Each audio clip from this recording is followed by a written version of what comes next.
మనం వాక్యాన్ని కేంద్రీకరించి వాక్యాన్ని గౌరవించి సెమినార్కి వచ్చాం కనుక వాక్యం చెబుతున్నప్పుడు ఎవరు అశ్రద్ధగా ఉండొద్దు. దయచేసి ఎవరు బయట ఉండొద్దు, అందరిని వచ్చామని చెప్పండి. ఒక వాలంటీర్స్ తప్ప ఎవరు తిరగడానికి వీల్లేదు. సరే, ప్రార్థన. ప్రేమగల తండ్రి, కృపగల దేవ, మరికొన్ని విలువైన సంగతులు తండ్రి మా నోట కూడా వినిపించండి. మీ కుమార్తె నోట క్రైస్తవ మాదిరికరమైన జీవితం ఎలా కేంద్రీకృతమై ఉండాలో అమూల్యమైన సత్యాలు, లేఖనాలు ఎత్తి తన నోట మీరు వినిపించారు. చక్కటి కీర్తనల ద్వారా, వీడియోస్ ద్వారా తను మీ ప్రజలను మీరు పురుగొలుగుతున్నారు. ఈ మాటల ద్వారా, మీ వాక్యం ద్వారా తండ్రి మరొక్కసారి మా ఆత్మలను తెప్పరలు చేస్తారని ఎదురు చూస్తున్నాం దేవా. ఎలా చెబితే కొన్ని సంగతులు పురుషులకి ముఖాముఖిగా అర్థమవుతాయో వారి లక్షణాల గురించి మాట్లాడే ప్రయత్నం చేస్తుండగా మా అందరితో మీరు ఉండండి. ఎలాంటి వ్యక్తిత్వాన్ని తండ్రి మేము అలవరించుకోవాలో మాకు నేర్పించండి. కాలయాపన చేయక అనవసరమైన మాటలు మేము మాట్లాడక మా అందరినీ మీ వాక్యం చేత ఆదరిస్తారని కోరుతూ గాయకులను, సంగీతకారులను, మా జత పని వారిని, ఇక్కడ కష్టపడుతున్న ప్రతి ఒక్కరిని మీ చేతులకు అప్పగిస్తూ ఈ మొదటి రోజు తండ్రి ఈ రాత్రి సభకు మమ్మల్ని నడిపించినందుకు మేము స్తుతిస్తూ క్రీస్తు నామమున ప్రార్థన సమర్పిస్తున్నాం తండ్రి, ఆమేన్. దయచేసి వచ్చిన ప్రతి ఒక్కరూ రిజిస్ట్రేషన్లో మీ ఫోన్ నెంబరు, మీ నేమ్ రిజిస్ట్రేషన్ చేయించండి. ఎందుకంటే మధ్యాహ్నం చాలామందికి భోజనం తక్కువైంది. మీరు ఎంతమంది ఉన్నారో మాకు తెలిస్తేనే సరిగ్గా మేము వండగలం. కాబట్టి చాలామంది కనబడుతున్నారు. నాకు తెలిసి మేము వేసిన చైర్లన్నీ నిండిపోయి అంటే నాకు తెలిసి సుమారు 1000 మంది వరకు ఉన్నారు. కాబట్టి మీ అందరూ నమోదు చేయండి. అక్కడ మీ డబ్బుల కోసం కాదు, మీరు వచ్చారని మీకోసమే భోజనం సిద్ధం చేయడానికి. అదొకటి నెగ్లెక్ట్ చేయకండి దయచేసి. సరే, వాక్యాన్ని త్వరగా మనం విని ఈ మొదటి రోజు త్వరగా మనం ముగించుకునే ప్రయత్నం చేద్దాం. అపోస్తుడైన పౌలు కొలసీలకు రాసిన పత్రిక. అపోస్తుడైన పౌలు గారు కొలసీలకు రాసిన పత్రిక 3వ అధ్యాయం. కొలసీలకు రాసిన పత్రిక. దయచేసి అందరూ బైబిల్ తీయాలి. దయచేసి ఎవరు మొబైల్ చూడొద్దు. బైబిల్ని కేంద్రీకరిస్తూ వాక్యాన్ని మీరు వినాలి.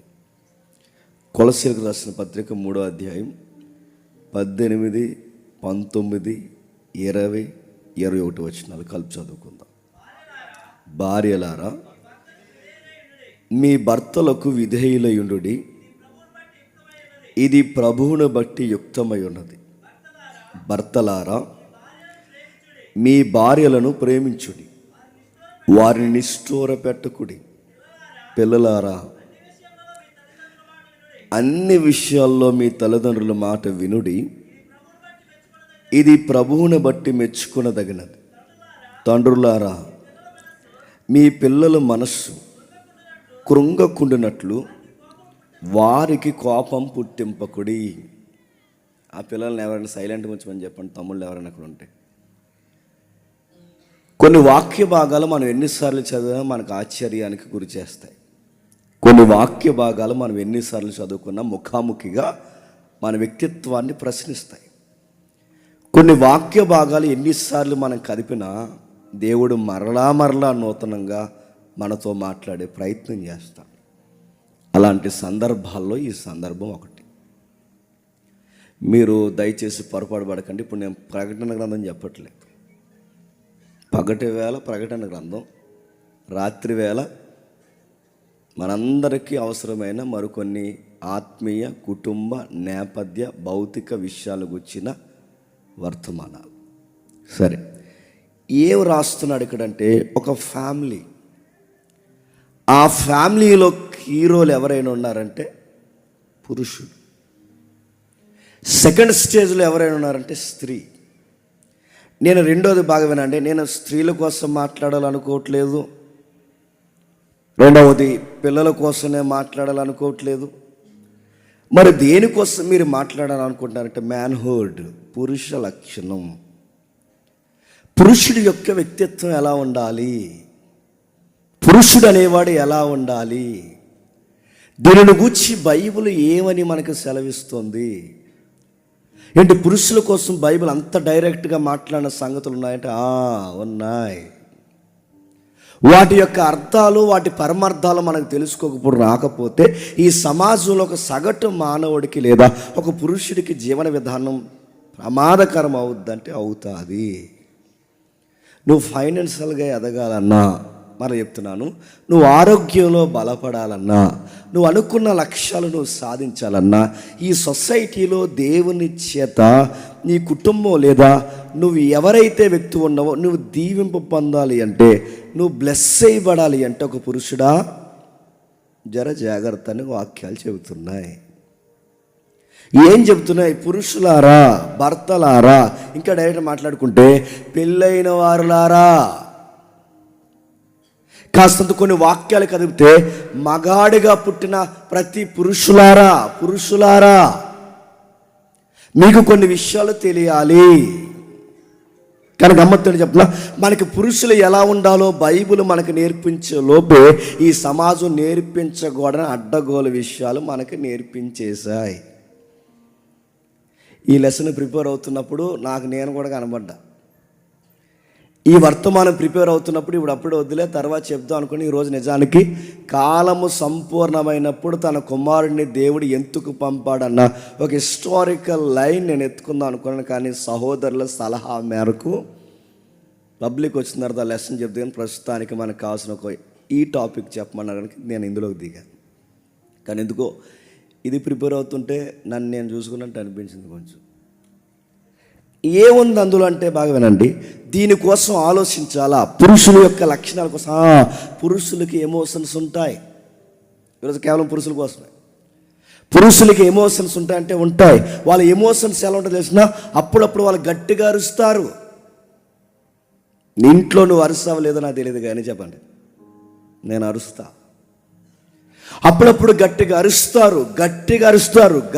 అరుస్తారు.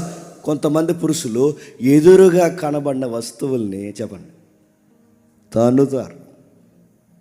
టీవీ అయితే టీవీని పగల కొడతారు. అక్కడ ఏ వస్తువు ఉంటే వస్తుంది అంటారు. కళ్ళెర్ర చేస్తారు. వాళ్ళ మాట తాగడికి ఒక్కసారి ఇల్లు అంత నిశ్శబ్దం అయిపోతుంది. ఎందుకంటే అది పురుషుల లక్షణాలన్నీ ఒక అలవాటు ఉంది మనకి.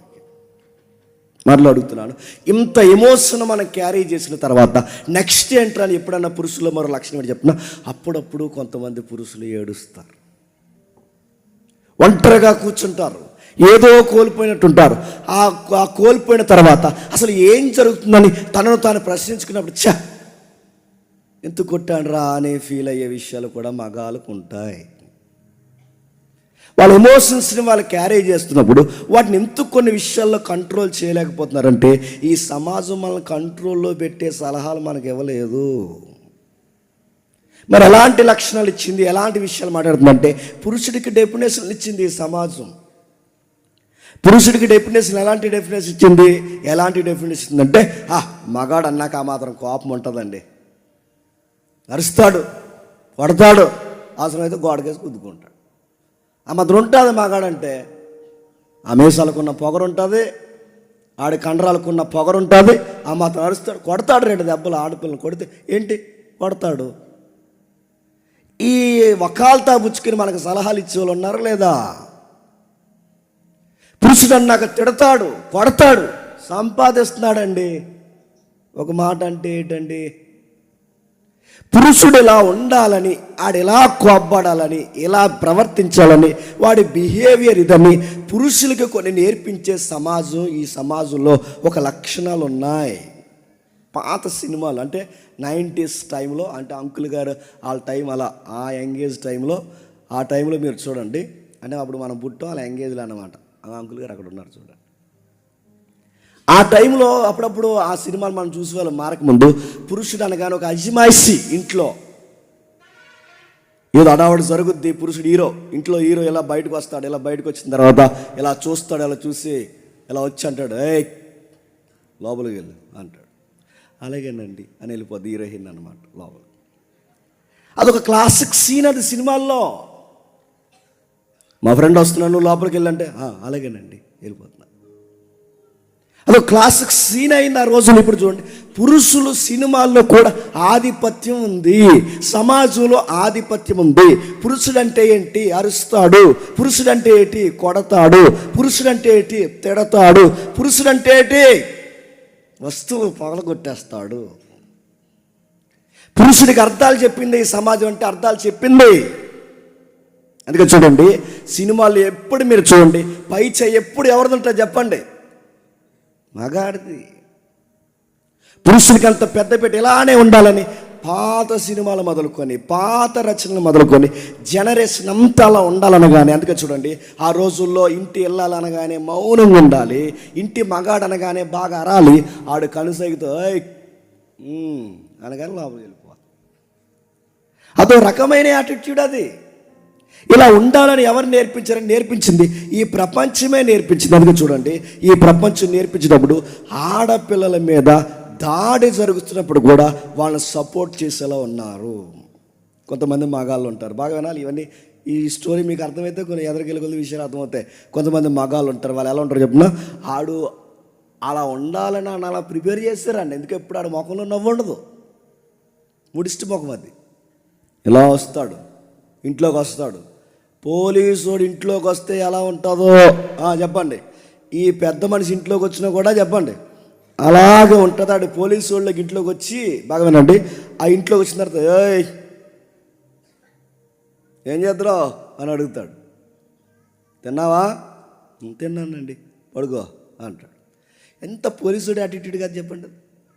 ఓ ఏంటి నడుతున్నాను, ఏంటి, ఆ తర్వాత అడగడం ఏంటి, తిన్నావా అని అడగంటే పడుగా 11 అవుతుంది, ఇంకా అర్ధరాత్రి వరకు ఎదవేసాలు ఎక్కువైపోయింది. నీకు మళ్ళీ నడుతున్నాను. ఈ యాటిట్యూడ్ చూడండి, ఒక ఆఫీసర్ వచ్చినట్టు, ఒక పోలీసుడు వచ్చినట్టు ప్రవర్తించే పురుషులు ఉన్నారా లేదా? ఏమాత్రం మీరు చూడండి, ప్రేమ లేకుండా, అనురాగం లేకుండా, మీరు ఎక్కడ మీరు చూడండి, మేకపోతు గాంభీర్యాన్ని చూపిస్తూ, వాళ్ళ ముఖం మీద నవ్వు లేకుండా, కనీసం ఒక ముద్దుగా మాట్లాడే మాట కూడా లేకుండా, ఇలా ఉంటేనే మాట వింటారన్నట్టు అలవాటు చేసుకున్న వాళ్ళు ఉన్నారా లేదు చెప్పండి. పైపచ్చికి ఫ్రెండ్స్తో అంటారా, మనం ఆ మాత్రం సీరియస్ మెయింటైన్ చెప్పితే మాట ఉండరు అది అన్నారట. ఎవరది? అదే మేడం, మాట ఉంది అది. నువ్వు ప్రతిదానికి బుజ్జి గజ్జి చెప్పండి బజ్జి అన్నావంటే మీదకి ఎక్కేస్తాం.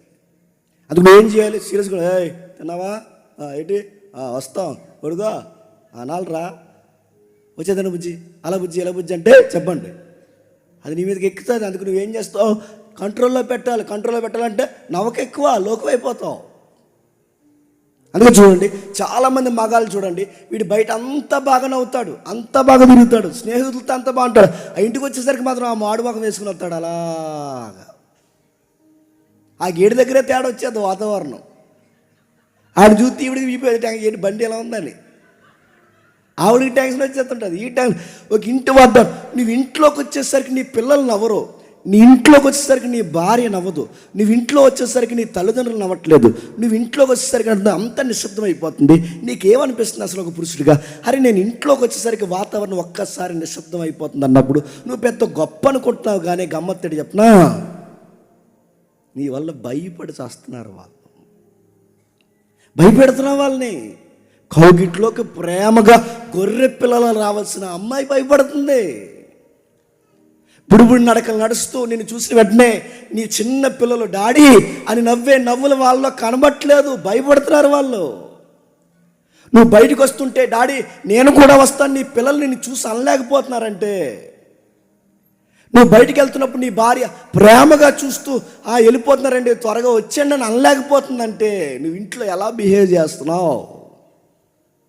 ఇంట్లో నీ వాతావరణం ఏంటి చెప్పిన, నీకు ఇదే బిహేవియర్ ఉంటే, ఇలాంటి మూడిష్టి వాతావరణం నీకుంటే, నీ ఇంట్లో నీ పిల్లలు నీ భార్య నీ కూర్చొని అనుకునే మాట ఏంటి చెప్పిన, వీడు త్వరగా బయటికి పోతే బాగుండు అనుకుంటున్నారు వాళ్ళు. నీ రెక్కల కష్టం మీద బతుకుతూ, నీ రెక్కల కష్టమే బతుకుతూ, నీ నీడ వింటూ వాళ్ళు నీ నవ్వుని కూడా చూడలేకపోతున్నారంటే నువ్వు ఇంట్లో మగాడిగా నువ్వు ఎలా ఉంటున్నావు? అందుకే చూడండి, అలా పొగడ నడుతున్నాను. ఇంకా మ్యాన్హుడ్ అంటే ఈ సమాజం ఏమి నేర్పిస్తుంది? పొగరగా ఉండాలి, కోపంగా ఉండాలి, సమాజాన్ని బాగా వినండి కంట్రోల్ పెట్టేవాడు మగాడన్నట్టు చూపించాలి, పోలీసు వాళ్ళగా బిహేవ్ చేయాలి. ఆ మాత్రం పొగరు లేకపోతే మాట వినరన్న ఒక భయంకరమైన తత్వాన్ని నేర్పించాలి. ఈ పురుష లక్షణాలు మ్యాన్హుడ్ అడ్డే. ఇంకేం నేర్పించారు కొంతమంది, అరే మగాడంటే ఏంట్రా మగాడంటే వాళ్ళు అన్నారు, ఈ మాట తప్పుగా అంటున్నాను అనుకోకండి, సమాజంలో ఉన్న వల్గారిటీ వర్డ్స్ కొన్ని ఉపయోగిస్తున్నాను ఏమనుకోకండి, అది మరీ వల్గారిటీ కాదు, నాకు సెన్సార్ గుర్తుంది. వాళ్ళు సొసైటీలో మగాడంటే ఏమన్నదరే, ఒక అమ్మాయి ఆఫర్ ఇచ్చిందంటే చెప్పండి, ఆ అమ్మాయితో నువ్వు తప్పు చేయాలరా. మగాడు అన్న తర్వాత ఒక అమ్మాయి పిలిస్తే నువ్వు వెళ్ళలేదంటే ఏం మగాడవురా. మగాడంటే ఈ సమాజం ఇస్తున్నది కోపడాలని డెఫినేషన్ ఇస్తుంది. మగాడు అనగానే ఈ సమాజం ఇస్తున్న డెఫినేషన్ ఏంటి చెప్పిన, సెక్స్ చేయాలంటుంది, విచ్చలవిడిగా సెక్స్ చేయాలంటుంది. మగాడు అనగానే సమాజం ఇస్తున్న మరొక డెఫినేషన్ చెప్పిన, మగాడికి కాస్తంత చెప్పండి కండ్లు ఉండాలంటుంది. మగాడు అనగానే సమాజం సంపాదించాలంటుంది. మగాడు అనగానే కాస్త భార్యని కొట్టాలంటుంది. మగాడు అనగానే ఇంకేం చెప్తుంది, సినిమాల్లో బయట ప్రతి విషయంలో ఒక మగాడిని ఒక భయంకరమైన మరమనిషిలాగా చూపిస్తుంది. అదే మగతనం అనుకుంటున్నాం. అందుకే చూడండి, సెక్స్ విషయంలో చాలా దారుణంగా మాట్లాడుతూ, శృంగార విషయంలో చాలా దారుణంగా మాట్లాడుతూ, చిన్నప్పటి నుంచే యంగేజ్లోకి వచ్చేసరికి స్నేహితుల దగ్గర నుంచి నేను చెప్తున్నాను, నా వయసులో నేను ఎన్నవే, చిన్న వయసు నుంచి యంగేజ్లోకి వచ్చిన దగ్గర నుంచి మన సర్కిల్ చెప్పే మాటని చెప్పినా తప్పుగా అన్నాను అనుకోకండి, మీకు మీ సెక్షన్కి అంతా చెప్తున్నాను, తప్పుగా అనుకోకండి. మన చుట్టూ మన ఫ్రెండ్స్ సర్కిల్ చెప్పే మాట ఏంటంటే, నువ్వు కట్టుకోబోయేదాన్ని కానీ నీతో తిరిగేదాన్ని కానీ సెక్షువల్గా దాన్ని ఎంజాయ్లో ముంచేయాలని చెప్తారు. మళ్ళీ ఇంకొకరి వైపు చూడకూడదంటే, నీ మగతనం జీవించరా, వచ్చిన ఆఫర్ వదలకరా, ఇలాంటి దరిద్రపు మాటలు చెప్పినప్పుడు చాలామంది మగపిల్లలు చేసే తప్పు చాలామంది ఉండే ఉంటారు, ఒకవేళ లేకపోతే దేవుడికి మహిమ కలుగును కాక, ఆ సెక్షలో ఆ ఎదుటి వ్యక్తిని, అమ్మాయిని లేదా నీ పర్సనాలిటీ ఎవరైతే ఉన్నా ఎదురుగా ఉన్నా ఆ వ్యక్తిని నువ్వు తృప్తిపరచడానికి చాలామంది ఫోర్నోగ్రఫీకి అలవాటు పడ్డారంటే మీరు నమ్మగలరా? అంటే ఎలా చేయాలి, వాళ్ళని ఎలా హ్యాపీగా ఉంచాలి, అందులో భంగిమలేంటి, ఎలా ఉండాలని ఫోర్నోగ్రఫీకి అలవాటు పడిపోయిన వాళ్ళు ఉన్నారు. రెండోది, వయాగ్రా అనే కొన్ని ట్యాబ్లెట్స్ ఉన్నాయి, ఆ భయంకరమైన ట్యాబ్లెట్స్ వాడి గుండెపోటులు తెచ్చుకున్న చాలామంది పురుషులు ఉన్నారు. ఎలా ఉండాలంటే, ఒక జంతువులాగా సెక్స్ చేస్తేనే నా లైఫ్ పార్ట్నర్ లేదా నా లవర్ని లేదా నాతో ఉండాలనుకున్న అమ్మాయిని నేను ఎలా ఉంటేనే నన్ను మగాడుగా అర్థం చేసుకుంటుంది, లేకపోతే నన్ను మగాడు అనుకోదు అనుకున్నప్పుడు ఇలాంటి పిచ్చి మాటలు సలహాలు ఇచ్చేసరికి బ్లూ ఫిల్మ్లు చూస్తున్నారు, ఫోర్న్ వీడియోలు చూస్తున్నారు, రాంగ్ వెబ్సైట్స్కి వెళ్తున్నారు, మెడిసిన్స్ వాడుతున్నారు, కొకైన్లు ఎక్కించుకుంటున్నారు. దీని దెబ్బకి వాళ్ళు ఏమవుతున్నారంటే ఆరోగ్యాలు అట్టుడికి పోతున్నాయి, సంతానోత్పత్తి తగ్గిపోతుంది, ఎముకలు గొల్లైపోతున్నాయి. వాడు చేయాల్సిన సహసిద్ధమైన లక్షణాన్ని వాడు భయంకరమైన దానికి ఉపయోగిస్తే సుఖవ్యాధులు వచ్చి చస్తున్నారు ఈరోజు చాలామంది యంగ్స్టర్స్కి హెచ్ఐవి ఉందంటే మీరు నమ్మగలరా? చాలామంది యంగ్స్టర్స్కి ఎయిడ్స్ ఉందంటే మీరు నమ్మగలరా? చాలామంది ఇండస్ట్రీలో కొంతమంది పేర్లు చెప్పకూడదు, లైవ్ వెళ్తుంది, పెద్ద పెద్ద హీరోలకి పెద్ద పెద్ద హీరోయిన్లు కూడా సుఖవ్యాధులతో బాధపడుతున్న వాళ్ళు ఉన్నారు, ఆల్రెడీ కాలం చేసేసిన వాళ్ళు ఉన్నారంటే మీరు నమ్మగలరా? ఎందుకు ఇలా బలి అయిపోతున్నారంటే ఆ సమాజం చెప్తుంది ఏమని, నువ్వు పురుషుడురా, నువ్వు ఇలా శృంగారం చెయ్యాలరా, ఇది చేయకపోతే నేను చేతగానోడు అనుకుంటారా, దాని కొరకు నువ్వు ఏదో ఒకటి చేయాలనగానే భార్యతో కూడా మాట్లాడటం ఏమనుకోకండి, భార్యతో కూడా బ్లూ ఫిల్మ్లో చూసిన ఆ భంగిములను ప్రయోగాలు చేసే పనికి మాలిన సన్నాసిగాళ్ళు ఉన్నారంటే మీరు నమ్మగలరా? ఉన్నారు సన్నాసి యాదవులు. అరే నువ్వెక్కడో దిక్కుమాలిన చిత్రాలు చూసి ఆ ప్రయోగాలు ఈ ఆడపిల్ల మీద చేస్తే మనిషి అనుకుంటున్నావా లేకపోతే మృగం అనుకుంటున్నావా, మనుషు అనుకుంటున్నావా జంతువు అనుకుంటున్నావా? నీ భార్యది, నీ భార్య మీద ప్రయోగాలేంటి? నువ్వు చూస్తున్న వారు ఎవరైతే ఉన్నారో వాళ్ళ వృత్తే అది, నువ్వు చూస్తున్న వాళ్ళ వృత్తి అది. వాళ్ళు భయంకరమైన భంగిమలు పెడతారు, వాళ్ళు దొల్లుతారు, ఎగురుతారు, భయంకరమైన ఏవైతే ఈ మాట వాడుతున్నా నన్ను తప్పుగా అనుకోకండి, వాళ్ళ భయంకరమైన యాంగిల్స్లో వాళ్ళు మూవ్ అవుతారు. ఆ ప్రయోగాలు ఈ పిల్లమే చేస్తే ఎలా? అసలు నువ్వు మనిషివేనంటే నీకు ఇలాంటి రాంగ్ యాటిట్యూడ్, ఈ డెవిల్ యాటిట్యూడ్ నీకు ఎవరు నేర్పించాడు? నీ సన్నాసి వాళ్ళందరూ నేర్పించారు నీ చుట్టూ. అమ్మాయి అంటే ఈ భంగిమలు ఉండాలి, అమ్మాయి అంటే ఈ యాంగిల్స్ ఉండాలి, అమ్మాయి అంటే ఈ మాట్లాడినా తప్పుగా అనుకోకండి, ఇదిగో ఈ ఆకారంలో ఇలా ఉండాలి, వెయిట్ ఇలా ఉండాలి, వైట్ ఇలా ఉండాలి. నీకు ఎవడరా చెప్పింది ఇవన్నీ? అంటే నీ సన్నాసి వాళ్ళందరూ చెప్పారు నీకు. నేను అడుగుతా, నీ చుట్టూ ఉన్న నీ ఫ్రెండ్స్ ఒక్క ఎదవ దగ్గర రీల్స్ ఓపెన్ చేస్తే ఆ రీల్స్ హిస్టరీ అంతా ఏంటి? చెత్త ఉంటుంది ఆ రీల్స్ అంతా. యూట్యూబ్కి కానీ నేను అడుగుతాను, యూట్యూబ్కి కానీ ఇన్స్టాకి కానీ ఫేస్బుక్ కానీ ఉండే లక్షణం చెప్పిన, నువ్వు ఏ చెత్త అయితే ఎక్కువ చూస్తావో ఆ చెత్తే డిస్ప్లే వస్తుంది, గుర్తుపెట్టుకో. ఏమన్నా చూడండి, వాడు ఫోన్ చూసి యూట్యూబ్లో ఏమి వస్తున్నాయో చూడండి. దేవుడి పాటలు రావు ఎదవకి, ఏమొస్తుంది చెప్పండి? ఆ షార్ట్లు కానీ ఇవన్నీ అడుగుతాను. ఏం చూస్తున్నావు? ఇలాంటి ఎదవలు నీకు సలహా ఇవ్వడం ఏమని? నీ మగతనం నిరూపించుకోరా, నీ మగతనం నిరూపించుకోరంటే ఈ మగతనం నిరూపించుకునే ప్రయత్నం ఏ మగతనం? ప్రయోగాలు చేసి చంపేస్తావా పిల్లని? నీ మగతనం నిరూపించుకోవడానికి నీ భార్య మీద ప్రయోగాలు చేస్తే ఆ పిల్ల కాపురం చేయలేక అమ్మా నాన్న దగ్గరికి పరిగెడితే వీడు మళ్ళీ ఈ పోటీగాడి పెద్దల సభలో అన్నాడట, ఆ రచ్చబండ్లో తగువ పెడతా అన్నాడట, మీ అమ్మాయి నా దగ్గర పడుకోవట్లేదండి అన్నాడు. ఎంత సిగ్గులేని ఎదవనాలండి. నలుగురు ఉన్నప్పుడు మీ అమ్మాయి నా దగ్గర పడుకోవట్లేదు అన్నావంటే నువ్వు పడుకోవడం వచ్చా అని అడుగుతున్నాను. నీకు మృగానివి, నువ్వు జంతువు, నువ్వు పనికి మాలిన ఎదవల ఫోర్ సైట్లు ఉంటే, ఆ బ్లూ ఫిల్మ్ సైట్లు ఉంటే ఆ రాంగ్ యాటిట్యూడ్ నీ పిల్ల మీద చూపిస్తున్నా అంటే ఎవడు చెప్పాడు నీకు మగతనం అంటే ఇదని? నేను ప్రేమగా నీ భార్య ముద్దెట్టడానికి భయపడుతుందంటే నీకు సెక్స్ చేయడం వచ్చా? నడుతాను మగాడు, నిన్ను అడుగుతాను, మగాడు అని ఏ మీసాలో గడ్డాలు చూసి మురిసిపోతున్నావో నీ భార్య నీ కౌగిట్లోకి ఆనందంగా రాలేకపోతుంది. నీకు సెక్స్ అంటే ఏం తెలుసు? బైబిల్ చెప్తుంది ఒక హెల్దీ సెక్స్ ఉంది బైబిల్లో. పానుపు నిష్కల్మషంగా, పానుపు ఆరోగ్యకరంగా, దేవుని దృష్టికి మానవుల దృష్టికి ఒక సమాధానకరమైన సంతాన ఉత్పత్తిలో సెక్స్ ఉండాలని బైబిల్ డెఫినేషన్లు ఉన్నాయన్న సంగతి నీకు తెలుసా? పురుషుల గురించి బైబిల్ ఎద్దేవా చేసింది, మాట్లాడింది. ఎప్పుడైనా చెప్తున్నాను, నీ సర్కిల్లో, నీ కాలేజీలో, నీ ఉద్యోగంలో, ఈ సమాజంలో పురుషులారా ఎవరైతే ఉన్నారో, నిన్నే ఓ మనిషి, ఒక పురుషుడా, ఏ మ్యాన్ నీకే చెప్తున్నాను, ఎవడైనా ఇలాంటి సలహాలు నీకు ఇస్తే నేను మళ్ళీ చెప్తున్నాను, అది రైట్ డెఫినేషన్ కాదు. మగాడంటే శృంగారంలో ఆరితే వెళ్ళిపోవాలని ఎవడని చెప్తే నమ్మకండి. ఇలాంటి బోర్డు సలహాలన్నీ పాటించి సెక్స్లో నాలెడ్జ్ నేర్చుకోవాలని పనికి మాలిన సైట్లలో నాలెడ్జ్ పెంచుకొని చివరికి వాడు రోడ్డు మీదకి వస్తే ఆడ కుక్కనే ఆడ పిల్లనే సమానంగా చూసే సైకో ఎదవలు ఈరోజు తయారవుతున్నారంటే వీళ్ళందరూ ఇలా తయారవడానికి కారణం ఏంటి చెప్పండి? మగాడంటే ఎలా ఉండాలి, మగాడంటే ఎలా ఉండాలని అనవసరమైన వాటిని అలవాటు చేయడం వల్లేగా, ఈ బ్లూ ఫిల్మ్ అలవాటు అవడం వల్లేగా. ఇలాంటివి చూసినప్పుడు వాడి బాడీ రేగినప్పుడు, వాడు పరిపక్వత దశలో ఉన్నప్పుడు ఇలాంటి విషయాలు చూస్తే వాడికి రోడ్డు మీద ఆడ కుక్క ఆడ పిల్ల ఒకేలా కనబడుతుంది. వాడికి ఎందుకు వాడు అలా అయ్యాడు? కారణం ఏంటి చెప్పండి? వాడికి ఎవడో చెప్పాడు పురుషుడు అంటే ఎలా ఉండాలని. నడుతున్నాను, నీ ఇంట్లో చూసి నీ వదిని చూసినట్టు చూడలేకపోతున్నావు, నీ ఇంట్లో చూసి నీ చెల్లిని చూసినట్టు చూడలేకపోతున్నావు, నీ ఇంట్లోనే నీ మనుషులను చూసినట్టు చూడలేకపోతున్నావు. నువ్వు బయటికి వెళ్తారే ప్రతి ఒక్క నా పైనుంచి కింద వరకు ఆ పిల్లల్ని నీకు ఎలా చూడాలనిపిస్తుంది? నీ చెల్లి కాదా, మీ వదిని కాదా, వయసులో ఉన్న మీ అమ్మ కాదా అని అడుగుతున్నావు. నీకు ఎలా చూడాలనిపిస్తుంది? నీకు పురుషుడు అనగానే ఆడపిల్లని రోడ్డు మీద కామెంట్లు చేసుకోవడమే పురుషుడు అనుకుంటున్నావా? బస్సులు వెనకాల తిరగడం పురుష లక్షణం అనుకుంటున్నావా? బస్ స్టాండ్లో పై బట్టలు నిప్పేసి నిలబడడం పురుష లక్షణం అనుకుంటున్నావా? కండలు జీవించుకోవడం పురుష లక్షణం అనుకుంటున్నావా? ఎవడు చెప్పాడు నీకు ఇది పురుష లక్షణం అని? ఎవరు నేర్పించి అడుగుతాను? ఇవి పురుష లక్షణాలు కాదు, మ్యాన్హుడ్ అంటే అది కాదు.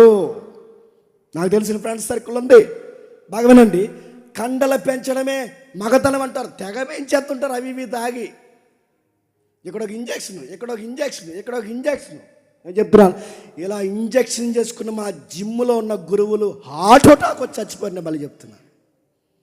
చాలామందికి ఈ మధ్య బాడీలు పిచ్చి వచ్చింది, బాడీలు పిచ్చి నడుతున్నాను. నీకు నిజంగా బాడీ పెరగాలంటే రా, పొలం పనికి రా, అన్నీ దిగిపోతాయి నీకు రా. పోనీ జిమ్కి వెళ్ళి అడుగుతున్నాను, నీ జిమ్ పేరు మీద నాకు తెలిసిన సర్కిల్ చెప్తాను. నేనే జిమ్లో పడొచ్చున్నాను, నాకు తెలిసిన సర్కిల్లో చెప్తున్నాను. ఈ జిమ్లకి అలవాటు పడిన కండలు ఉండాలి మంచిదే, ఫిట్నెస్ ఉండాలి మంచిదే, మగాడన్నాడక ఆడి యొక్క బలం ఆడికి అలంకారం మంచిదే. కానీ ఈ ఫిట్నెస్ మీద ఫోకస్ పెట్టి చదువులు ఎగ్గొట్టిన సన్నాసేతలు ఉన్నారులే చెప్పండి. ఇప్పటికీ నా టైం లైన్లో నుంచి అప్పటి నుండి ఎప్పటికీ జిమ్ములు చేసి చేసి చేసి ఆ కండలు పెంచి పెంచి పెంచి ఉద్యోగం రాక, చదువులు రాక, టాలెంట్ రాక ఈ కండలు పెంచి మీరు దేనికి పనికొస్తారా అంటే బాడీ గార్డులకి సెక్యూరిటీ తప్ప దేనికి పనికిరారు. దానికేగా అడుగుతున్నాను, నీ కండలు దేనికి? రూపాయి ఉపయోగం లేని కండ అది. నీ ఎముకల బలం దేనికి? నీ ఇంటికి పోసన ఇవ్వగలదా? గుప్పుడు మెతుకులు పెట్టగలదా? ఇలా చూసుకుని అద్దం ముందు ఈ మధ్యలో ఎలా నిలబడిపోయి ఇలా చూసుకుని ఇలా నడుతుంది. ఏడ్రి వాసిపోయినాయా? నువ్వు చూసుకో, మాకెందుకు చెబుతున్నావు మళ్ళీ? ఇలా చూసుకుని నడుతున్నావు, ఇలా మురిసిపోయి వయసు అయిపోయింది జిమ్ముల్లో చాలామందికి. నాకు తెలుసు, నా సర్కిల్ నేను చెప్తున్నాను. ఈ జిమ్ముల పిచ్చి బట్టి చదువులు పోయిన వాళ్ళు ఉన్నారు, ఈ జిమ్ముల పిచ్చి బట్టి నడుతున్నాను భవిష్యత్తు పోయిన వాళ్ళు ఉన్నారు. ఈ జిమ్ములను తిరిగి దేనికి పనికి రాక ఇప్పుడు కండలు పెంచుకొని ఆటోలు తోలుకుంటున్నారు చాలామంది. ఆటోలు, సెక్యూరిటీ జాబులు చేస్తున్నారు. ఏ పని చేయలేక నడుతున్నాను. కండలు ఉంటే సరిపోద్దా? ఆ కండకు ఫుడ్ ఉండాలిగా. నడుతున్నాను, ఆ ఫుడ్ ఎలా వస్తుంది? అద్దం ముందు నిలబడి ఎలా అంటే వస్తుందా? ఎలా అంటే వస్తుంది? పురుషుడు అనగానే నడుతున్నాడు, పురుషుడు అనగానే ఫిట్నెస్ అనుకుంటున్నారు, పురుషుడు అనగానే ఇదిగో సెక్స్ అనుకుంటున్నారు, పురుషుడు అనగానే కోపం అనుకుంటున్నారు. అలా కాదురా ఇలా ఉండాలిరా, అలా కాదురా ఇలా ఉండాలిరా అంటే పురుషుల్లో ఉండే మరొక రాంగ్ యాటిట్యూడ్ అని చెప్పిన, నా ఇష్టం నేను ఎలా ఉంటా. ఇది ఒక డైలాగ్ అయిపోయిందిగా, నా ఇష్టం చెప్పండి, నేను ఇలాగా ఉంటా, నేను ఎవడు చెప్పింది వినను. మళ్ళీ దైద్యం మాట్లాడి చెప్పిన ఆడి మాట ఆడేయండి అంట. పిచ్చెక్కింది, నీకు జాయిన్ చేయాలి ఇంక త్వరలోనే. ఎవడో చెప్పాడు ఈ పాసి డైలాగులన్నీ, ఎవడో చెప్పండి నీకు డైలాగులన్నీ, ఎవడో నేర్పిస్తున్నాడు అడుగుతున్నాను. అసలు నీ సర్కిలే రాంగ్ సర్కిల్ అది. అలాంటి సర్కిల్లో తిరుగుతున్నాను. అందుకే పురుషుడు అనగానే ఈ మాట ఉండాలి, పురుషుడు అనగానే కోపం ఉండాలి, పురుషుడు అనగానే కొట్టాలి, పురుషుడు అనగానే కంచాలు ఇసిరేయాలి, పురుషుడు అనగానే వస్తువులు పగలగొట్టేయాలి, పురుషుడు అనగానే కోప్పడాలి. ఇలాంటి లైఫ్ స్టైల్ అలవాటు చేసుకున్నారు. దీనికి ఆపోజిట్ ఏంటి చెప్పిన, పురుషుడు గడ్డ ఎమోషన్స్ ఉంటాయి, కొన్ని బాధలు ఉంటాయి, భావోద్వేగాలు, అవి మనం బయటికి చూపించకూడదంట. అందుకే మగాలంట చెప్పండి ఏడవకూడదంట, ఆడోలే ఏడాలంట. మరి మేము ఏడిపోతే ఏం చేయాలట? జస్ట్ 5 minutes లోపల పోవా, ఏం చేయాలి? నడుతున్నారు, మనం ఏడకూడదంట. మనకి ఏడిపోతే ఏడకూడదంట, బాధ అయితే బాధ కూడదంట. ఇలా జేబులో జైలు పెట్టుకుని పంటి కింద ఇలా బాధను అనాలంట. చచ్చిపోవాలని ఊపిరి పీకించుకుని అడుగుతున్నా. ఎవరు నేర్పించండి?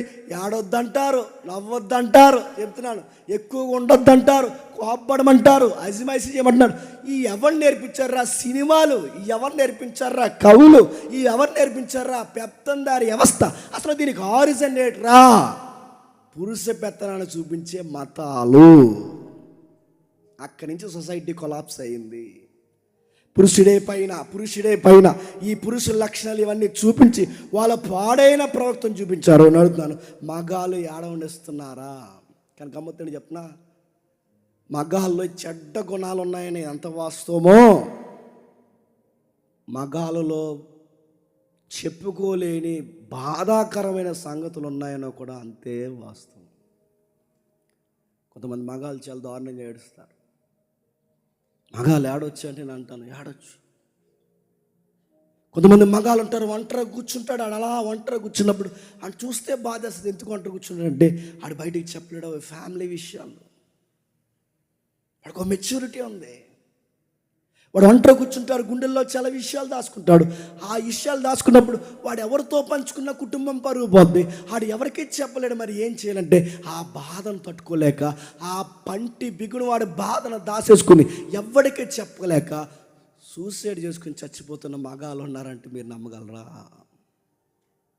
అటు అమ్మను ఆనంద పెట్టాలో, ఇటు కట్టుకున్న దాన్ని ఆనంద పెట్టాలో, ఇటు తోబుట్టువుల మాట వినాలో లేదా నా భార్య తాలూకా మాటలు వినాలో ఇద్దరిని సమానంగా చూడలేక వాళ్ళలో మాట వినక వీళ్ళలో మాట వినక ఉదయం నుంచి సాయంత్రం వరకు గొడ్డులా కష్టపడి ఇంటికి వస్తే ఇంట్లో మనశ్శాంతి లేక ఇసుకుపోయి ఛీ ఇలాంటి బతికే కన్నా చచ్చిపోతే బాగున్నాను ఒంటరిగా పోయి ఎక్కడో నదుల దగ్గర దూరంగా కూర్చుని ఏడ్చే మగాళ్ళు ఉన్నారంటే మీరు నమ్మగలరా? మగాళ్ళు ఏడుస్తారంటే ఏడుస్తారు, మగాళ్ళు కన్నీళ్ళు దిగమింగుకుంటారంటే దిగమింగుకుంటారు. మగాల్లో చెడ్డాలు ఉన్నారని ఎంత వాస్తవమో కుటుంబం కొరకు వారి విలువల కొరకు కట్టుబడే వాళ్ళు ఉన్నారంటే ఉన్నారు. వారు ఎవరైతే అన్మెచ్యూర్డ్గా ప్రవర్తించే వాళ్ళను కూడా భరించే పురుషులు ఉన్నారంటే ఉన్నారు. కొన్నిసార్లు వాళ్ళు అలా కంట్రోల్లో ఉంటారు, అవి తట్టుకోలేరు. ఆ తట్టుకోలేని టైంలో వాళ్ళు తీసుకునే నిర్ణయాలు ఏంటంటే తాగేసి తాగుబోతులైనా అయిపోతారు, ఆ బాధను తట్టుకోలేకపోతే సూసైడ్ అయినా చేసుకుంటారు, లేదా మొత్తానికి అన్నీ వదిలేసి హిమాలయాలకు పోతారు దద్దునికి పోయింది, లేదా మొత్తానికి చెప్పండి సన్యాసి అయిపోతాడు. ఈ సంవత్సరం నేను ఎదలేకపోతున్నానని, నేను భరించలేకపోతున్నాను. అందుకే ఏంటి ఇవన్నీ అంటే ఈ పురుషుల్ని అర్థం చేసుకునే మరో పురుషుడు ఉన్నాడంటే ఆడేమాత్రం చేసుకుంటాడు, ఆడు నువ్వు ఒకటే. తాడిపల్లిగూడెంలో పెట్టారంట కొత్తగా సంఘం, భార్య బాధితుల సంఘం. శ్రీకాంత్ అనే దగ్గర ఉంది నెంబరు, అడగండి. సేవ్ చేసుకున్నాడు, మరి ఎందుకో నాకు అర్థమవుతలేదు. ఆయన ఎప్పుడు ఆ నెంబర్ డిలీట్ చేయడు. బాగా భార్య బాధితుల సంఘం. అరే భార్య వల్ల బాధలు ఉంటాయి, ఇంట్లో అమ్మ వల్ల బాధలు ఉంటాయి, అత్త వల్ల బాధలు ఉంటాయి, మామ వల్ల బాధలు ఉంటాయి, తండ్రి వల్ల బాధలు ఉంటాయి, ఇంట్లో పుట్టిన పిల్లల వల్ల బాధలు ఉంటాయి, ఫైనాన్షియల్ ప్రాబ్లమ్స్ ఉంటాయి, చెప్పుకోలేని బాధలు ఉంటాయి, అనారోగ్య సమస్యలు ఉంటాయి. ఇవి ఎవరికి చెప్పుకోలేక ఈడేమవుతున్నాడు, దాచిపెట్టుకుంటాడు. ఒకేసారి బ్లోట్లా పేలిపోతాడు.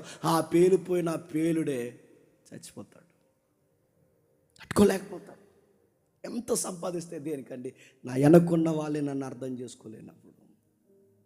ఓ పురుషుడా నీకే చెప్తున్నాను, నా సహోదరులారా, అన్నలారా, తమ్ముళ్ళారా, నా జత పని వారులారా, మీ అందరికీ నేను సెలవిస్తున్నమాట, నువ్వు ఎంత ఏడాలనుకుంటున్నావు అంత ఏడ్చేయి రాత్రి. నీకే చెప్తున్నాను, నీకే చెప్తున్నా అంటున్నాడు బైబిల్లో. నీకే, ఏ పురుషుడా నీకే నేను చెప్తున్నా. ఎమోషన్స్ని కంట్రోల్ చేయకండి, దాన్ని ఎక్స్పోజ్ చేయండి, కానీ దాన్ని అర్థవంతంగా ఎక్స్పోజ్ చేయండి. ఎంత ఏడవాలో ఏడవండి, ఎంత బాధపడాలో అంత బాధపడండి. ఎందుకంటే బైబిల్ ఇలా అంది, దుఃఖపడువారు చెప్పండి ధన్యులు. మన ఎమోషన్స్ని బట్టి దేవుడు అంటున్నాడు ఇదిగో బ్లెస్డ్ పీపుల్ మీరు. అందులో మనకు ఒక రాయితీ ఉంది, ఏడ్చే వాళ్ళు ధన్యులు అంటే ఏడవండి. ఆ ఏడ్చే దానిలో ధన్యత ఉంది. అది ఎలా ఏడవాలంటే క్రైస్ట్ అంటున్నాడు, నేను ఏడ్చినట్టే ఏడవండి. ఆశ్చర్యం, అద్భుతంగా కనిపించే మాటని చెప్పిన, ఈ భూమి మీద జీసస్ బతికినప్పుడు ఏడ్చాడు. ఈ భూమి మీద క్రైస్తు సంచరించినప్పుడు, యేసుక్రీస్తు ఈ భూమి మీద 33.5 సంవత్సరాలు పలుమార్లు ఏడ్చాడు. ఆయన ఎవరు తెలుసా? ఒక పురుషుడు, సకాల పురుషుడు. ఆయన పేరే సకాల పురుషుడు. అంటే ఆయన వ్యాధికి గురయ్యాడు, బాధకు గురయ్యాడు. గెత్సెమనే వనంలో ఆయన బీపీ లెవెల్స్ పెరిగిపోయాయి. ఆయన ఎమోషన్స్ చాలా తీవ్ర స్థాయికి వెళ్ళిపోయాయి. ఎక్కెక్కేడ్చాడు, ఆడపిల్లలా ఏడ్చాడు, ఎంత ఏడవాలంత ఏడ్చాడు. ఆ ఏడ్చిన ఆయన, అనుభవాలు ఉన్న ఆయన, మనలాంటి బాధల గుండా వెళ్ళిన ఆయన, మన ప్రధాన యాజకుడైన ప్రభు అయిన యేసుక్రీస్తు వారు అంటున్నాడు, దుఃఖపడేవారు ధన్యులు, వారు వాదార్చబడతారు. ఆయన ఎందుకు అంత పెద్ద మాట అంటున్నాడంటే, ఆ ఎబ్రీ పత్రికలు అంటున్నాడు. ఒక్కసారి చూడండి, ఎబ్రీ పత్రిక త్వరగా ఎబ్రీకి రాసిన పత్రిక 4వ అధ్యాయం, ఎబ్రీకి రాసిన పత్రిక 4వ అధ్యాయం 14-15 వచనాలు.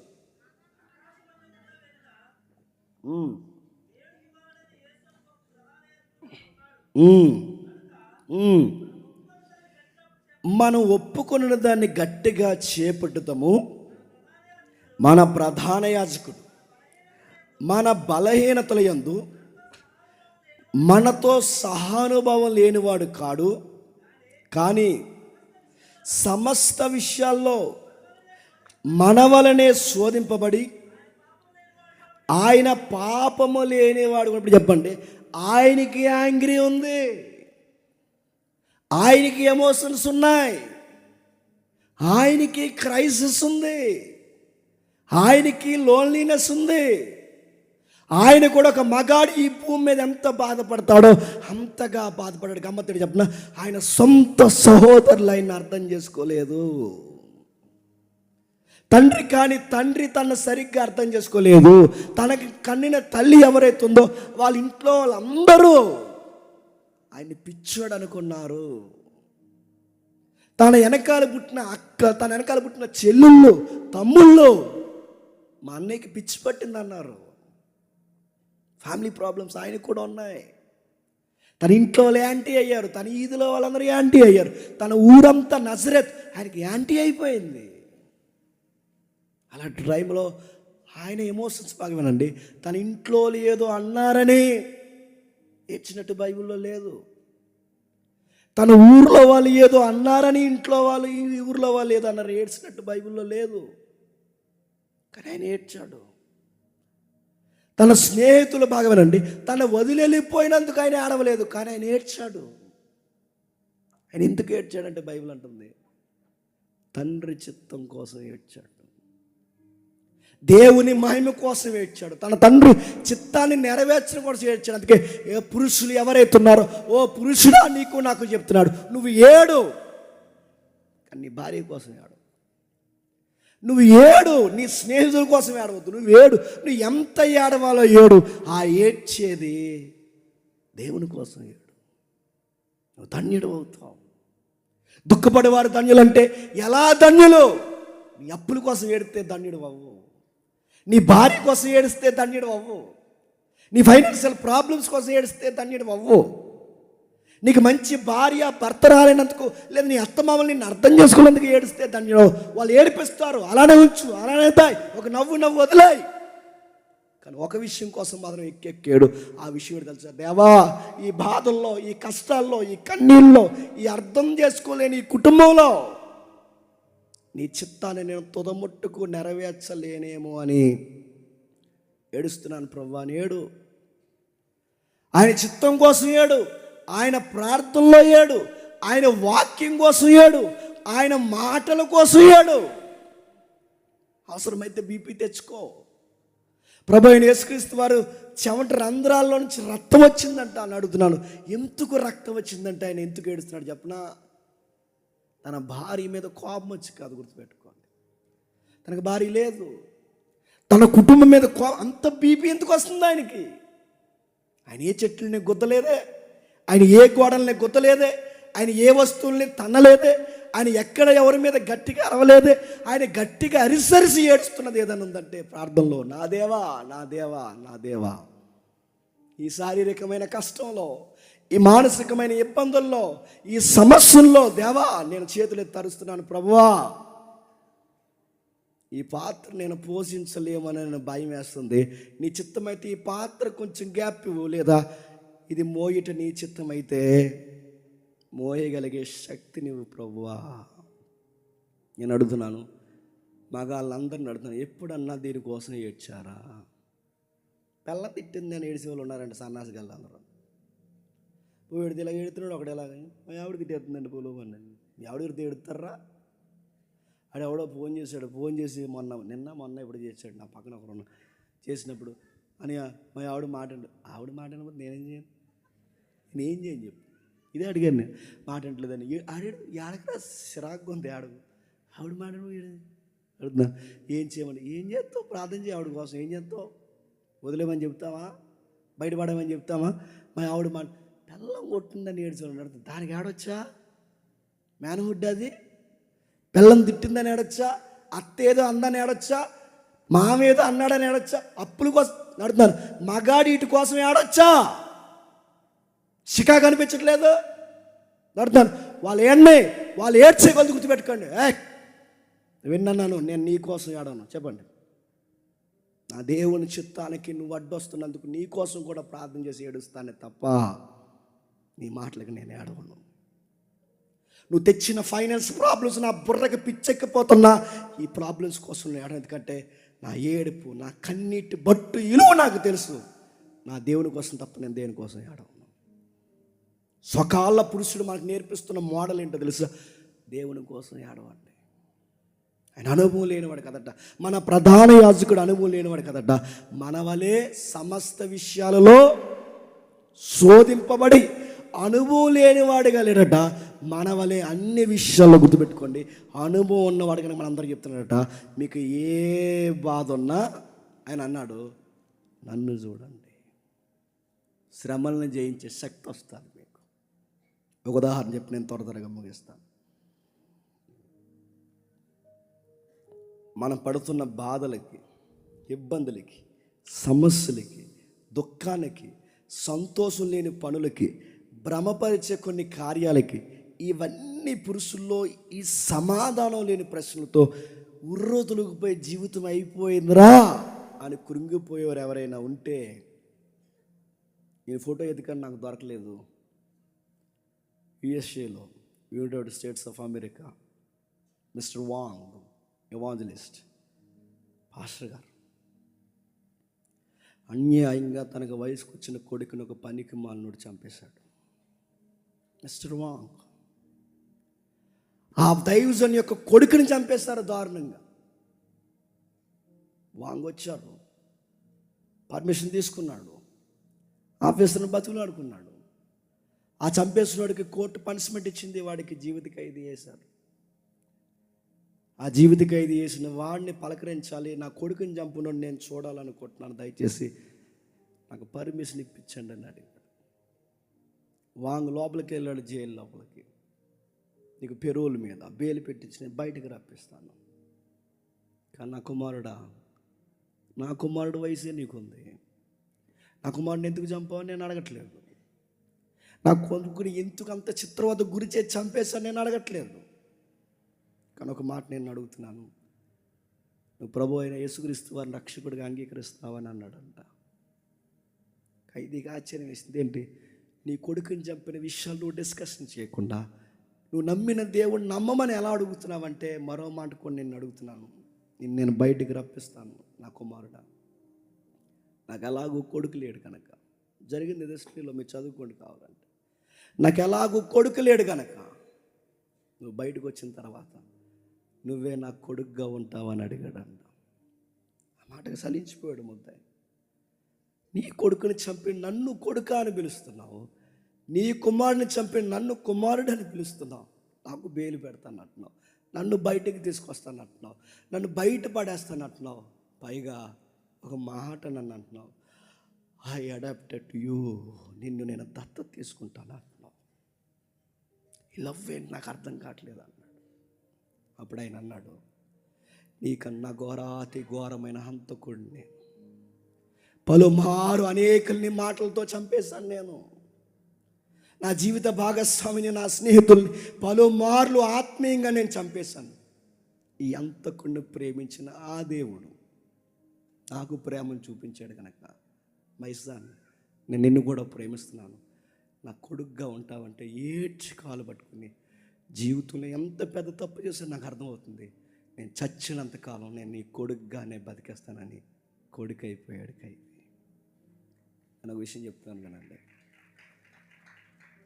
నేను అడుగుతున్నాను, మన ప్రియుల్ని చంపినోడు ఎవడైతే ఉన్నాడో, మనం ఆత్మీయంగా బాహ్యంగా ప్రేమించిన వ్యక్తులు ఎవరైతే ఉన్నారో, అలాంటి వ్యక్తి మన కళ్ళ ముందుకు వచ్చి వాళ్ళని చంపేసిన వాళ్ళు మన ముందుకు వచ్చి, మనల్ని నాశనం చేసిన వాళ్ళు మన ముందుకు వచ్చి, మన కళ్ళ ముందు మన చావును కోరుకున్న వాళ్ళు మన ముందుకు వచ్చినప్పుడు చిరునవ్వుతో వాళ్ళని ఎలా పలకరించాలనే ఆ యాటిట్యూడ్ ఎలా వస్తుంది చెప్పిన, స్వకాల పురుషుడు నీ లైఫ్లో సెంటర్ ఆఫ్ అట్రాక్షన్ అయితే వస్తుంది. ప్రభు అయిన యేసుక్రీస్తు ఎవరైతే ఉన్నాడో, నీ ఎమోషన్స్ ధన్యత కంటే నిన్ను కొట్టిన వాళ్ళని కొట్టకుండా, నిన్ను తిట్టిన వాళ్ళని తిట్టకుండా, నిన్ను బ్లేమ్ చేసిన వాళ్ళు నువ్వు బ్లేమ్ చేయకుండా, నీ శత్రువును కూడా నీ చిరునవ్వుతో నువ్వు ఎప్పుడు పలకరించగలవో చెప్పనా, నీ లైఫ్లో సెంటర్ ఆఫ్ అట్రాక్షన్గా క్రైస్ట్ ఉన్నప్పుడు వాంగ్ మిస్టర్ వాంగ్, ఇంత లవ్ నువ్వు ఎలా చూపించగలుగుతున్నావంటే ప్రభు అయిన యేసుక్రీస్తు వారిని బట్టి. ఇప్పుడు చెప్పండి, పురుషులు ఎమోషన్స్ తట్టుకోగలరు అంటే తట్టుకోగలరు. ఎప్పుడు తట్టుకోగలరు అంటే పురుషులైన వారందరికీ బైబిల్ ఇస్తున్న సలహా, నీ లైఫ్లో క్రైస్ట్ ఉంటే తట్టుకో. నీ కోపాన్ని ఎలా ప్రదర్శించాలి నీకు అర్థమవుతుంది. నీ కోపంలో మళ్ళీ చెప్తున్న న్యాయం ఉంటుంది, నీ కోపంలో లీగాలిటీ ఉంటుంది, నీ కోపంలో జస్టిస్ ఉంటుంది. గుర్తుపెట్టుకో, నువ్వు కోపపడ్డావంటే దానికి ఒక అర్థం ఉంటుంది. నువ్వు కోపపడ్డావంటే కుటుంబం మేలు కోసం కోపపడతావు. నువ్వు కోపపడ్డావంటే దేవుడు అంటాడు వెరీ గుడ్, నేను నీ సైడే స్టాండింగ్ తీసుకున్నాను అంటాడు దేవుడు. గుర్తుపెట్టు, ఎందుకంటే నా కోపానికి అర్థం ఉంటుంది. ఎందుకంటే నేను ఎందుకు కోపపడదంటే నా లైఫ్లో నాకు తెలుసు దేనికి కోపపడాలో, దేనికి కోపపడకూడదో, దేనికి నవ్వాలో, దేనికి నవ్వకూడదో, ఏవి భుజాన్ని వేసుకోవాలో, ఏవి వేసుకోకూడదో నాకు అన్నీ తెలుసు. ఎందుకంటే నేను క్రైస్ట్ని ఫాలో అవుతున్నాను కనుక. నా కన్నీరు దేనికి పడితే దానికి అర్థంగా ఉపయోగించున్నాను, నా ఆనందాన్ని దేనికి పడితే దానికి అర్థంగా ఉపయోగించను, నా బాధని దేనికి పడితే దానికి, ఎక్కడ పడితే అక్కడ నా బాధను నేను బయట పెట్టను. నేను బాధపడ్డానంటే ఒకే ఒక విషయం కొరకు, దేవా నీ చిత్తమే సిద్ధించుగాక అని బాధపడతాను. ఇది ఎవరు నేర్పిస్తున్నారంటే నీకు నాకు నేర్పిస్తున్నది. గుర్తుపెట్టుకోండి, ప్రభు అయిన యేసుక్రీస్తు వారు. క్రీస్తుని చూస్తే ఇంకా ఏముండొచ్చు అంటే గుర్తుపెట్టుకోండి, ఏమీ లేని టైంలో, ₹10 సంపాదన లేని టైంలో, పేకల్లోతు బాధల్లో కూరుకుపోయిన టైంలో, అలాంటి విషయాల్లో కృంగిపోకుండా ఆనందంగా జీవితాన్ని గడపాలి అంటే దానికి సూత్రం ఒకటి గుర్తుపెట్టుకోండి, క్రైస్ట్ను ఫాలో. క్రీస్తుని వెంబడించు. పూరు గుడుసులో ఉన్నామని చెప్తున్నాను, అనుభవంతో చెప్తున్నాను. పూరు గుడుసులో ఉన్నా, కటిక నేల మీద నిద్రపోయినా, పాసన్నం పరమన్నంలా తిన్నా ఆనందంగా ఎప్పుడు ఉండగలమని చెప్పిన నా లైఫ్లో క్రైస్ట్ కేంద్రం అయిపోవాలి. గుర్తుపెట్టుకోండి. అందుకే తిమోతితో పౌలు అంటాడు, ఆయన సంతుష్టి సహితమైన దైవభక్తి, చెప్పండి, అప్పలాభం. అప్పుల్లో ఒక ధైర్యం ఉంటుంది, బాధల్లో ఒక ధైర్యం ఉంటుంది, ఈ నాన్న వాళ్ళందరూ వ్యతిరేకమైపోయిన ఒక ధైర్యం ఉంటుంది, నీ భార్య నిన్ను అర్థం చేసుకోకపోయిన ఒక ధైర్యం ఉంటుంది, నీ స్నేహితులు నిన్ను అర్థం చేసుకోకపోయిన ధైర్యం ఉంటుంది, నువ్వు మేలు కోరిన వారే నీకు అన్యాయం చేసిన ధైర్యం ఉంటుంది. ఎందుకంటే ఈ భూమి మీద నేను వెంబడిస్తున్న ప్రభువు కూడా అదే జరిగిందన్న ఒక ధైర్యం ఉంటుంది. ఆ ధైర్యం నన్ను బలపరుస్తుంది. అందుకంటున్నాడు శిష్యులు కానీ తను కూడా వెంబడించిన ప్రతి ఒక్కరిని అన్నాడు, ఫాలో మీ.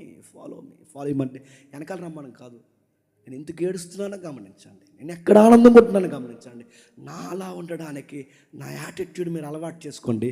నాలా ఉండడం మీరు నేర్చుకుంటే ఇతరులు తిడుతున్నప్పుడు ఆ తిట్టును కూడా చెప్పండి, ఆనందంగా స్వీకరిస్తారు. ఆయన అన్నాడు, మనుషులు మిమ్మల్ని నిందించి, మనుషులు మిమ్మల్ని బాధించి, మనుషులు మీరు వ్యర్థంగా మిమ్మల్ని కాని మాట్లాడినప్పుడు నా నామమును బట్టి మీరు చెప్పండి సంతోషించు. ఎవరో ఒక మాట అంటే ఎందుకు కృంగిపోతున్నావు, సంతోషించు. ఎవరో ఒక మాట అంటే ఎందుకు అలా బెంగపెట్టుకుంటున్నావు, సంతోషించు.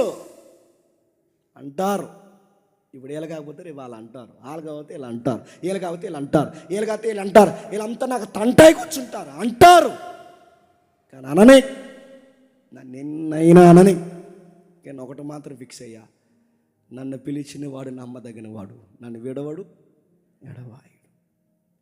ఆయన నాతో ఉంటే నాకు ఎన్ని జరిగినా ధైర్యంగా ఉంటా, అప్పుడున్నా ధైర్యంగా ఉంటా, రోగమన్నా ధైర్యంగా ఉంటా.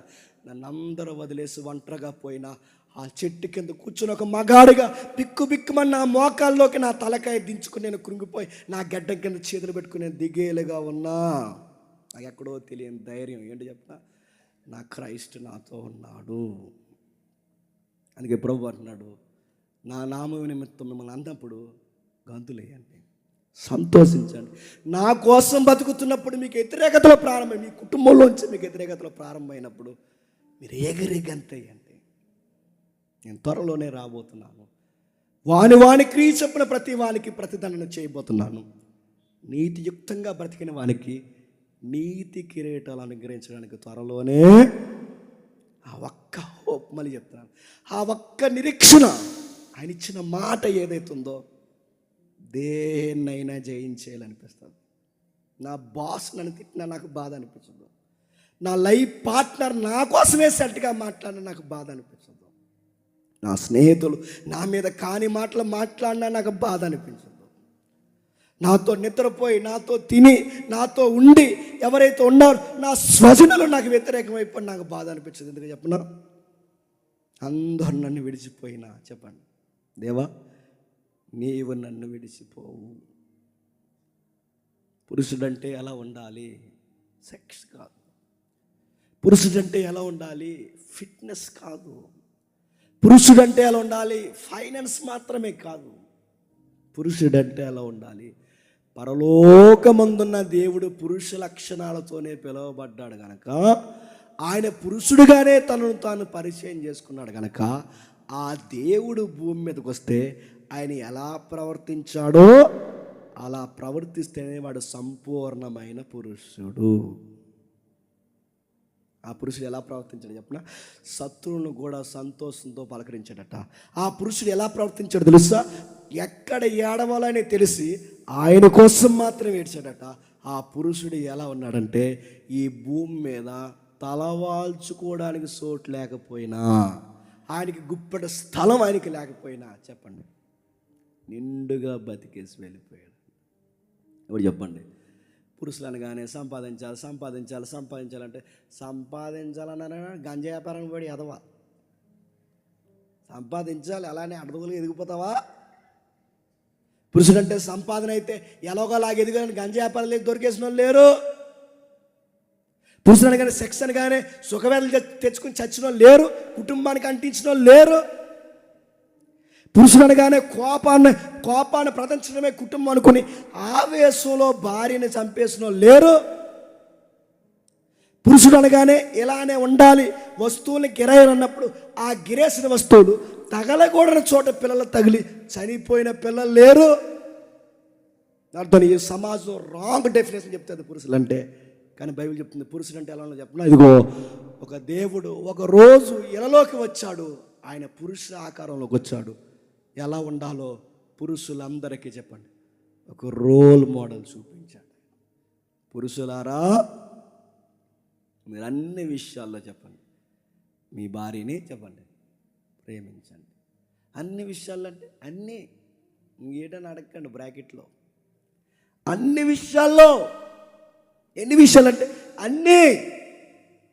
నీకు నచ్చని మాట్లాడి చెప్పిన, ఆవిడ నిన్ను అర్థం చేసుకోకపోయినా కూడా నువ్వు ప్రేమించాలి. అప్పుడప్పుడు ఇలా అనే మాటలకి మనకి ఎలా ఉంటుంది చెప్పండి ఓపెన్ అయిపోయింది పర్లేదు. అప్పుడప్పుడు అలానే మాట గుద్దితే మొత్తం 250 ఎముకలు ఇరిగిపోయి అంత కోపం వస్తుంది. కానీ గుద్దం అప్పుడు వాళ్ళు ఆ జుట్టు ఇలా పట్టుకొని ఫడా అని 2 గుద్దేలు అనిపిస్తుంది. అర్థం వాళ్ళ మాటలు అలా ఉంటే అప్పుడు ఆ పల్లిరికి మాటలు భరించలేము, మనం ఏమైనా భరిస్తాం. కానీ అలా వెళ్ళిపోతే కుదిరికి వెళ్ళకుండా డైలాగ్ వేస్తుంది మనకి. అక్కడ అలా గొడవ జాగాలనిపిస్తుంది. నా అడుగుతా ఆ బింది మీద ఎత్తేయాలంటే ఆ గ్యాస్ స్టవ్లో ఇలా. కానీ అనం ఏదో కొట్టినారని దెబ్బలు కొట్టి మళ్ళీ 2వ దెబ్బ కొట్టలేము. ఎందుకు చెప్పినా నేను క్రైస్తుని ఫాలో అవుతున్నానుగా. ఆవిడ అనే మాటలకి ఎప్పుడో వదిలేయాలి, అది అనే మాటలకి ఎప్పుడో దెబ్బకు చంపేయాలి. కానీ నేనేం అనకుండా వదిలేస్తున్నాను అంటే గుర్తుపెట్టుకోండి, నేను క్రైస్తుని ఫాలో అవుతున్నాను. బాధ నేను దిగుమెంగు చేసుకుంటున్నాను, నేనే అనుకుంటున్నాను. ఒక దెబ్బ ఇచ్చారు కొట్టినా మళ్ళీ అలా ఇలా తిరిగి వచ్చి నేనే కౌగులించుకుని మళ్ళీ నేనే సర్లే అంటున్నాను. ఎందుకంటే ప్రభు అయిన యేసుక్రీస్తుని బట్టి నేను కాపురం చేస్తున్నాను. ఇలా చేయగలమంటే చేయగలం. భార్య అర్థం చేసుకోకపోయినా, అత్త అర్థం చేసుకోకపోయినా, మామ అర్థం చేసుకోకపోయినా, నాన్న అర్థం చేసుకోకపోయినా, అమ్మ అర్థం చేసుకోకపోయినా, పుట్టిన పిల్లలు మనకు తగిన ప్రేమను ఇవ్వకపోయినా ఎలా భరిస్తున్నారంటే నా ప్రభువు నన్నే భరించాడు. చెప్పండి, నేను వీళ్ళని భరించలేనా? భరిస్తాను.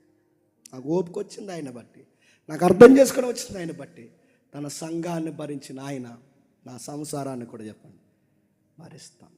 ఇప్పుడు చెప్పండి, పురుషుడు అంటే చెప్పిన ఏడవండి, ధన్యకరంగా ఏడవండి, ఫిట్గా ఉండండి. ఆ బలాన్ని దేవుని కోసం, నీ కుటుంబం కోసం ఆశీర్వాదకరంగా వాడండి. ఫిట్నెస్ మెయింటైన్ చేయండి. ఎంత తినాలి అంతే తినండి, ట్యాంకులు పెంచకండి, మంచిగా ఉండండి. కానీ ఆ అందాన్ని ఏదైతే ఉందో ఆ బలాన్ని నీ కుటుంబానికి రక్షణ కవచంగా వాడడానికి ప్రయత్నం చేయండి. తన సంఘాన్ని ఆయన అలా కాపాడుకున్నాడు. తన సంఘం కొరకు ఆకలి దప్పులుతున్నాడు. సంఘమైన తన భార్య కొరకు అసూలు బాసాడు. తన సంఘం కోసం మోకాల మీద అరిగిపోయాడు. నీ కుటుంబంలో నీ సంఘం ఏంటి చెప్పనా? నీ సంసారమే నీ సంఘం. ఆ సంఘం కోసం ఎంతగా భరించు. పురుషుడా, సంపాదించు. నేను అర్థం చేసుకోకపోయిన వారి కోసం కూడా నువ్వు సంపాదించు. నీ శత్రువులైన వారిని కూడా అర్థం చేసుకోవడానికి సంపాదించు. ప్రేమగా చూడు, బలంగా ఉండు, ఆశీర్వాదకరంగా మారిపో. నీ కోపం మీద వస్తే ఎంత ఎడవాలో మోకాలు వేసి చెప్పండి, దేవా ఈ బాధలు నాకు అడ్డు వస్తున్నాయి, తీసేయమని నేను అడగను, కానీ తట్టుకునే శక్తి నాకు ఇవ్వయ్యా. నీ చిత్తమైతే ఇది మోయట, నీ చిత్తమైతే మోయగలిగే శక్తిని నాకు చెప్పండి దయచేయవయ్యని గత్యమనే వనం ప్రార్థనలు జ్ఞాపకం చేసుకోండి. ఇది పురుష లక్షణం అంటే. ఇలా కాకుండా మేము పెద్ద ఇంట్లోకి వచ్చి పోలీసు వాళ్ళలాగా అలాగే ఇలాగేసి అది ఇది అన్నావంటే నీ పిల్లలు కూడా నేను ఏమనుకుంటా చెప్పనా, రౌడీ ఏదో వస్తాడు ఇంటికి అనుకుంటారు ఎవరు? నీ పిల్లలే. నువ్వు ఇంటికి వచ్చినట్టునే డాడీ అని పరిగెట్టుకు రావాలి. నువ్వు ఇంటికి వచ్చినట్టునే తలుపు డోర్ ఓపెన్ చేసిన వెంటనే నీ వైఫ్కి జంక పిల్లలాగా అమ్మయ్యా వచ్చేసాడు అనిపించాలి. నువ్వు ఇంటికి వెళ్ళిన వెంటనే ఇంకా త్వరగా రావాలి కదండి అని అడిగేంత మాటలు నీ ముందు కనబడాలి. అలా కాకుండా 2 రోజులు ఇంట్లోనే ఉంటారా అని అడగకూడదు, గుర్తుపెట్టుకోండి. హ్యాపీగా అడగాలి. నీ పిల్లలు నువ్వు వెళ్తుంటే ఏడుస్తూ రావాలి. ఎంత బ్యూటిఫుల్ సీనో తెలుసు. నీ పిల్లలు ఏడుస్తూ రావాలి. నీ భార్య కూడా వెళ్ళిపోతుంటే 70 సార్లు చెప్పాలి, త్వరగా వచ్చే అని. ఈ సీన్స్ అని అలవాటు చేసుకున్నట్టున్నాను. ఇది ఎవరి లక్షణం చెప్పిన? ప్రభు లక్షణం. ఆయన వెళ్ళిపోతున్నాడు, ఆయన కోసం ఏడ్చారు. తన సంఘం, తన భార్య ఏడుస్తుంది, ప్రభా ఆయన పిల్లలు ఏడుస్తున్నారు, ప్రభా ఎప్పుడు వస్తా అంటే ఆయన అన్నాడు, ఇదిగో చెప్పండి త్వరలోనే వస్తున్నాను, ఎదురు చూడండి, నేనుండు స్థలంలో చెప్పండి మీరు ఉండులాగిన త్వరలోనే వస్తాను. ఇప్పుడు చెప్పండి మ్యాన్హుడ్ అంటే చెప్పిన క్రైస్ట్ యాటిట్యూడ్ని అలవాటు చేసుకోవడమే మ్యాన్హుడ్. That is manhood. ఇది అలవాటు చేయండి, మీకు మీరే వెంతుకుంటారు, మీ ఫ్యామిలీకి వెంతుకుంటారు. ఈ యాటిట్యూడ్ అలవాటు చేసుకుని మీరు సెమినార్ నుంచి ఇంటికి వెళ్ళిన తర్వాత ఆ బిహేవియర్ అలవాటు చేసుకోండి, మీరు ఖచ్చితంగా అడుగుతారు, అరే ఎంత మార్పు ఎలా అంటే అప్పుడు చెప్పండి సోకాళ్ళ పురుషుడిని అంబడేస్తున్నానని చెప్పండి. ఆయన ఎవరు అని అడుగుతారు. ఆయన పేరు చెప్పండి ప్రభు అయిన యేసుక్రీస్తు. ఇప్పుడు ఇన్నన్న నువ్వు ఏడవరంటే ఇక్కడ ఏడవను చెప్పండి, నాకు ప్రార్థన గది ఉంది చెప్పండి, అక్కడ ఏడుస్తానని చెప్పండి. నీ ప్రవర్తన, నీ మాట, నీ ధైర్యం, నీ బలము, నీ శక్తి, నీ నిర్ణయాలు, నీ దర్శనం నీ కుటుంబం వారికి, నీ చుట్టూ ఉన్న వారికి ఆశీర్వాదం అవునుగాక. ఆమేన్, ఆమేన్, ఆమేన్. ప్రార్థన చేసుకుందాం.